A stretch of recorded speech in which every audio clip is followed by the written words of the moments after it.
তো good morning বন্ধুরা, আজ সানডে মানে আমার সেলুনে আসা, আর সেলুনে এসে এই বন মানুষের মতো রূপটাকে পরিবর্তন করা। তো যাই হোক, কিছুক্ষণ পরে আমার ট্রিমিং, হেয়ার কাটিং সব কমপ্লিট হয়ে গেল। তারপর আমি চলে গেলাম বাড়ি। আর দেখো, বাড়ি গিয়ে আমি এই ছাতাটি দেখলাম। আর জানো বন্ধুরা, এই ছাতাটি আমরা বিজনেস প্রোডাক্টে গিফট হ্যাম্পারে পেয়েছি। আর দেখো কি সুন্দর অটোমেটিক ওপেনও হয়। আর ব্ল্যাক আর অরেঞ্জের মধ্যে কালার কম্বিনেশনটা খুবই সুন্দর। আমার তো এই ছাতাটি খুবই ভালো লাগে, সাথে ড্রেসের সাথে ম্যাচিংও হয়ে গেল। জানো বন্ধুরা, আমার ঘুম থেকে আজকে দেরি করে ওঠার জন্য আজকে বাজারেই যাওয়া হলো। সেই জন্য ভাবলাম যে আমি আজ রেস্টুরেন্ট থেকে চিকেন নিয়ে এই হলো সেই ববিশন রেস্টুরেন্ট, যেটা লালখোলার খুব ফেমাস একটি রেস্টুরেন্ট। তারপর আমি ওখানে চিকেন কষা অর্ডার দিয়ে দিলাম।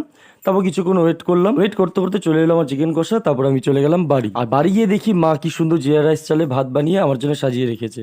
আমি লেগ পিস দিয়ে মোটামুটি থালাটাকে রেডি করে আমি বসে পড়লাম লাঞ্চ করতে। আর জানো বন্ধুরা, চিকেনটা খুবই খেতে টেস্ট ছিল রেস্টুরেন্টে, কিন্তু বাড়ির চিকেন একদমই আলাদা। বাড়ির মতো টেস্ট আর কোথাও পাওয়া যায়। তারপর আমি বসে পড়লাম লাঞ্চ করতে, সাথে গন্ধরাজ লেবু আর স্যালাড, আর সাথে জিরা রাইস চালের ভাত, পুরো এলাহি ব্যাপার। তারপর সন্ধ্যে হতে আমি কিচেনে চলে এলাম। ভাবলাম আজকে চাটা আমি বানাই, কারণ মা তো রোজই চা বানায়।